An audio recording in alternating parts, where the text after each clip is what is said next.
My girlfriend said, "You're intimidated by my success. That's why you're holding me back. I'm a firefighter." She's in marketing. I said, "You're right." Then I ran into a burning building that same week, saved 3 lives, and made the national news. When her coworkers asked if she was dating that hero, original post, 32 male, I'm a firefighter. Been on the job for 9 years, currently an engineer at my station, which means I drive the rig and operate the pump. Before that, I was on the ladder for 6 years. It's not a career that makes you rich. I clear about $68,000 base with overtime, bumping it to around $82,000 in a good year. I work 24-hour shifts, come home smelling like smoke, and have scars on both forearms that I don't talk about at parties. It's honest work. I'm proud of it. My ex-girlfriend works in marketing at a tech company. She's a senior account manager. She makes around $105,000, which she mentioned often.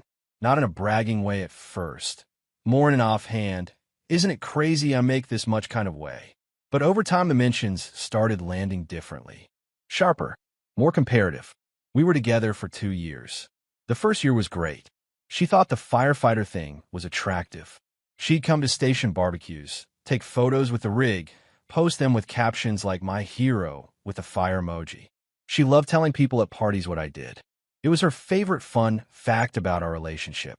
The shift happened about a year in, when she got promoted to senior account manager. Bigger salary, bigger title, bigger ego. Suddenly, the firefighter thing wasn't cute anymore. It was beneath her. She started making comments. Small ones at first.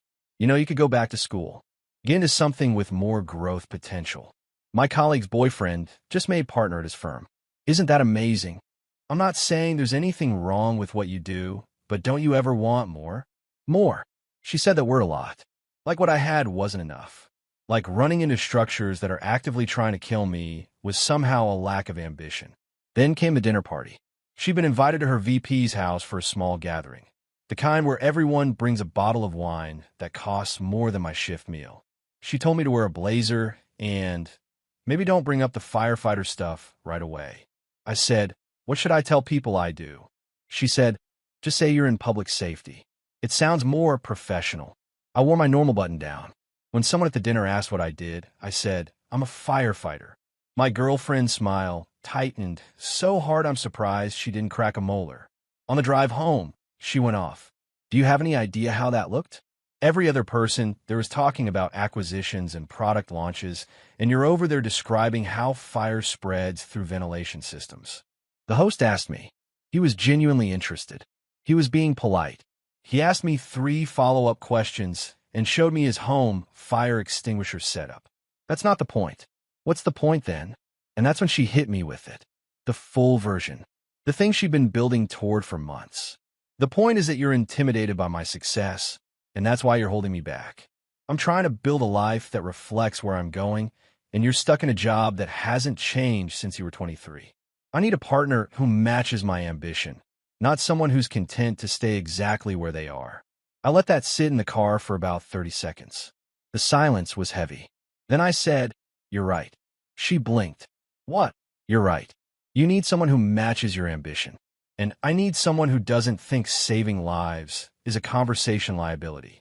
So let's stop wasting each other's time." She backpedaled immediately. "That's not what I meant. I'm just saying." "You said it pretty clearly. I'm holding you back. So I'm letting go." She didn't think I was serious. She genuinely thought this was the part where I'd apologize for being defensive and promise to work on myself. That's how the script usually went. I'd push back. She'd frame it as her just wanting the best for us. And I'd cave. Not this time. I told her when we got home that I thought we should take a break. She said I was overreacting to constructive feedback. I said constructive feedback doesn't include telling your partner their career is an embarrassment. She slept at her friend's place that night. That was a Thursday. 4 days later, Monday, my shift started at 6 a.m. At around 2 in the afternoon, we got a structure fire call. Residential, multi-family building. When we pulled up, there was heavy smoke showing from the 2nd and 3rd floors, and a woman on the sidewalk screaming that her kids were still inside.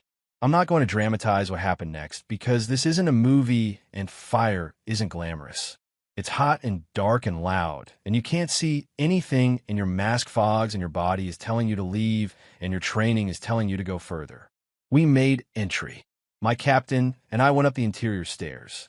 I found two kids in a bedroom on the second floor, a girl, maybe 6, and a boy, maybe 4, hiding under a bed. Grabbed them both, got them down and out to the medics. Then a neighbor said there was an elderly woman on the 3rd floor who couldn't walk well. I went back in with another crew member. Found her in a back bedroom. We carried her down. By the time we got out the second time, the 2nd floor had flashed over. If we'd been 2 minutes later on either entry, it would have been a completely different outcome. The kids were fine. The woman was hospitalized for smoke inhalation but recovered. Nobody died. A local news crew had been nearby, covering a traffic accident, and diverted to the fire. They got footage of me coming out of the building with the kids, one under each arm, face black with soot, helmet crooked. That footage got picked up by a regional affiliate, then a national one. By Tuesday morning, it was everywhere. My captain did the on-camera interview, but the footage was of me. My face, my name in the cheering. Local firefighter saves 3 in apartment blaze. I woke up Tuesday to 200+ notifications on my phone. Texts from family, old friends, guys from academy. My lieutenant sent me a link to the clip on a major news site with a message, "Your famous brother." Don't let it go to your head. My ex-girlfriend had not texted me once since Thursday night, until she saw the news. Update 1. Her first text came Tuesday at 11:43 a.m. "Oh my God, are you okay?" I just saw the news. I responded, "I'm fine. Thanks." She texted again. "That was insane. I can't believe that was you. Can we talk?" I said, "I'm on shift until tomorrow morning. I'll call you when I'm off." I didn't call her when I got off. Not because I forgot, because I wasn't ready. I needed to figure out what I was feeling.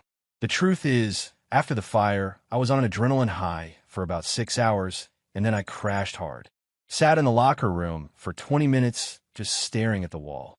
My hands were shaking. Not during the fire. After. That's how it always works. Your body holds it together until it's safe to fall apart. I went home, showered, slept for about 14 hours, and woke up Wednesday evening to a situation I hadn't anticipated. My ex had posted about the fire. On her Instagram. Not a congratulatory message. Not a "so proud of him" post. She'd reposted the news clip to her story with the caption, "When your boyfriend is literally a hero, fire red heart," and tagged me. Your boyfriend. She called me her boyfriend. After Thursday's fight. After calling my career an embarrassment. After the holding me back speech. After sleeping at her friend's house without a single text for 4 days. The moment I was on national news, she was my girlfriend again. But it didn't stop there. One of her coworkers, someone she regularly had lunch with, had seen the news and recognized me from my ex's old Instagram posts. On Wednesday, this coworker apparently asked her at work, "Wait, are you dating that firefighter from the news? The one who saved those kids?" According to what I later found out from a mutual friend who worked at the same company, my ex didn't just say yes. She leaned into it. Full narrative. Told her coworker she was so scared when she heard about the fire that she'd been glued to the news, that she'd always known he was destined for something like this. She apparently talked about me for 20 minutes in the break room, painting herself as the devoted, terrified girlfriend. The same woman who 4 days earlier had told me my job was holding her back.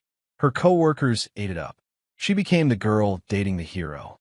People at her company were sharing the news clip in Slack channels, and someone had tagged her in the thread with a fire emoji. She was getting attention, the kind she understood, the kind she valued. And she was milking it. She texted me Wednesday night. "People at work keep asking about you. They want to meet you. My VP said you should come to the next team happy hour." How cool is that? I read that text about 5 times. The same VP whose dinner party she told me to hide my job at. Now she wanted me there as a prop. I texted back. "I thought I wasn't supposed to bring up the firefighter stuff." She responded, "LOL, that was different. I was just nervous that night. Come on, don't hold that against me." I didn't respond. Thursday, she showed up at my apartment. Unannounced. With takeout from a Thai place I like. She walked in like the last week hadn't happened. Set the food down, kissed me on the cheek, and said, "I've missed you." Let's just forget the stupid fight and move on. I said, which fight? The one where you told me my career was an embarrassment? Or the one where you told me I was holding you back because I'm not ambitious enough? I was stressed. I said things I didn't mean. You meant every word. You've been saying versions of it for 6 months. The dinner party was just the first time you said the full thing out loud. She shifted tactics, got teary, said she was proud of me, and that seeing the news put everything in perspective. She said she always knew what I did mattered, and she was sorry for making me feel less than. I said, for days ago you wanted me to call myself public safety instead of firefighter. Now you're posting my rescue clip on your Instagram and telling your coworkers you're my girlfriend. Which version of you is real? She said, this version. The one sitting here telling you I was wrong. You're not here because you think you were wrong. You're here because my job became impressive enough for your social circle to validate. That's not an apology. That's a rebrand. She started crying for real then. Not the strategic kind, the frustrated kind. The kind where someone knows they've been caught and doesn't have a good response. She said I was punishing her for being honest about her feelings and that I clearly didn't want to make this work. I said, I wanted to make it work when you told me I was beneath you. You didn't. The only thing that changed is that a camera caught me doing my job, and that shouldn't be what it takes. She left the Thai food. Took herself. Update 2. The news cycle moved on after about a week, the way it always does. But the aftershocks in my personal life didn't. My ex did not take the rejection well. Over the next 10 days, she launched what I can only describe as a multi-front campaign to either get me back or rewrite the narrative entirely. Front 1. The mutual friends. She started calling people we both knew and telling them I'd changed after the media attention and that I'd let the fame go to my head. She told our friend group that I'd become cold and dismissive, and that she was heartbroken because she'd been nothing but supportive and I'd thrown her away. My buddy, a paramedic who's known me for 7 years and has zero tolerance for nonsense, called me and said, your girl just told my wife you become an egomaniac since the news story. My wife said, he showed up to our barbecue last month in Crocs and a stained t-shirt. He is not an egomaniac. Front 2. Her mom. Her mom called my mom. Not me, my mom. Told her I was breaking her daughter's heart and that I was being cruel by not giving her another chance. My mom, a retired school nurse who has met my ex exactly 4 times, listened patiently and then said, my son runs into burning buildings for a living. If your daughter thinks that's not good enough, I'm not sure what to tell you. Her mom apparently didn't have a follow-up. Front 3, and this is the one that really got under my skin. She tried to use the family I'd rescued to guilt me. The mother of the 2 kids I'd pulled out had done a local TV interview thanking the fire department. She mentioned me by name. It was a nice moment, genuine and emotional.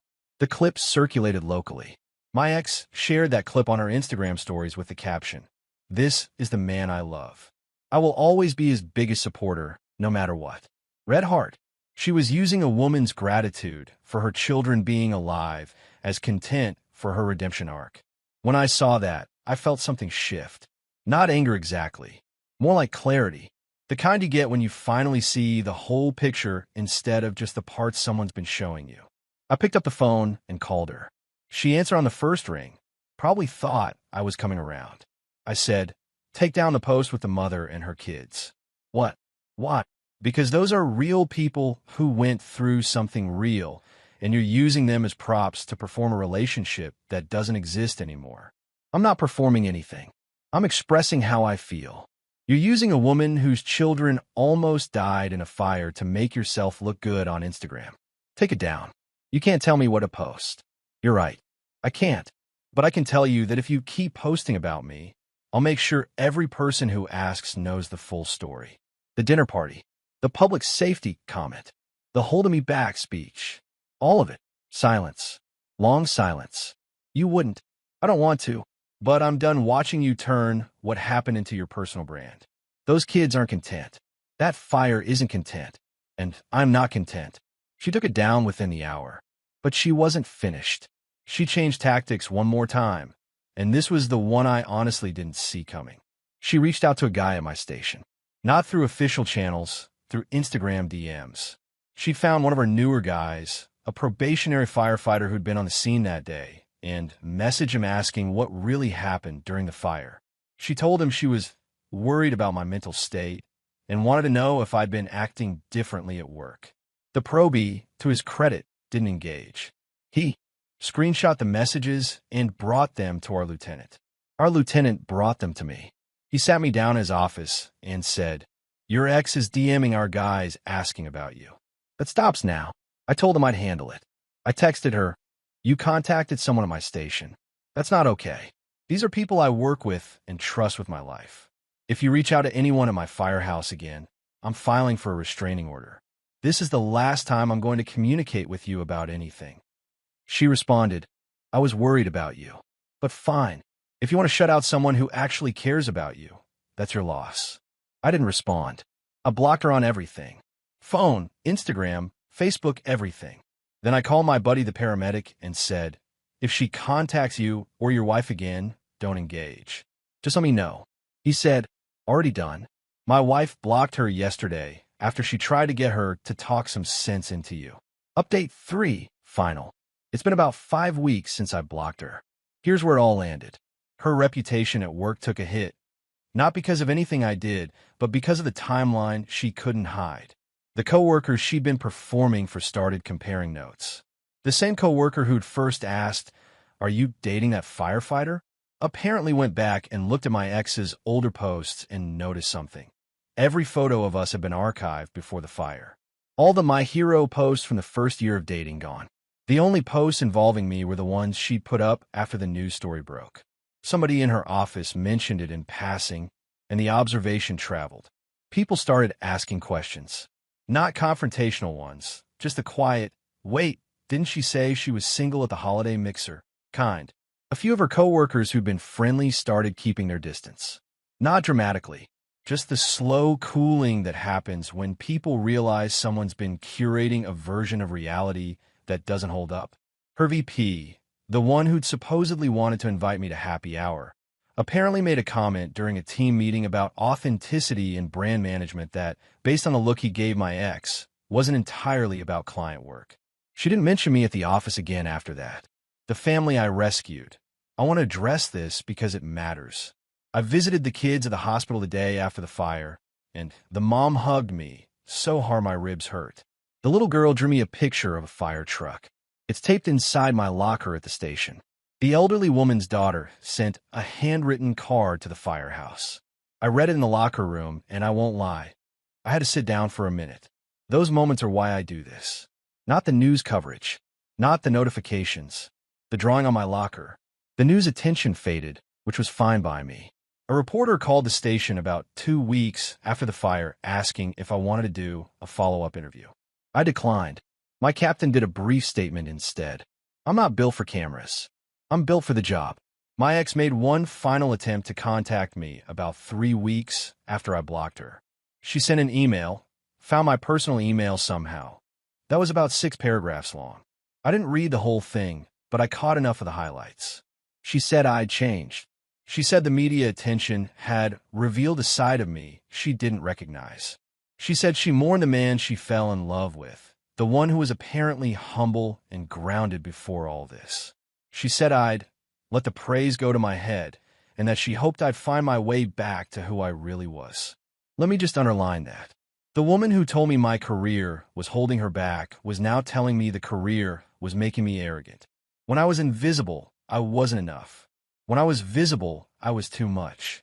The goalposts didn't just move, they packed a bag and relocated to a different state. I didn't respond to the email. I marked it as spam and moved on.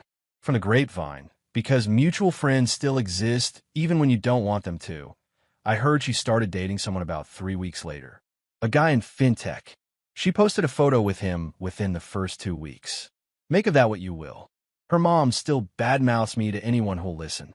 Claims I used the media to humiliate her daughter, which is impressive because I did exactly 1 interview total, and it was about the fire, not her.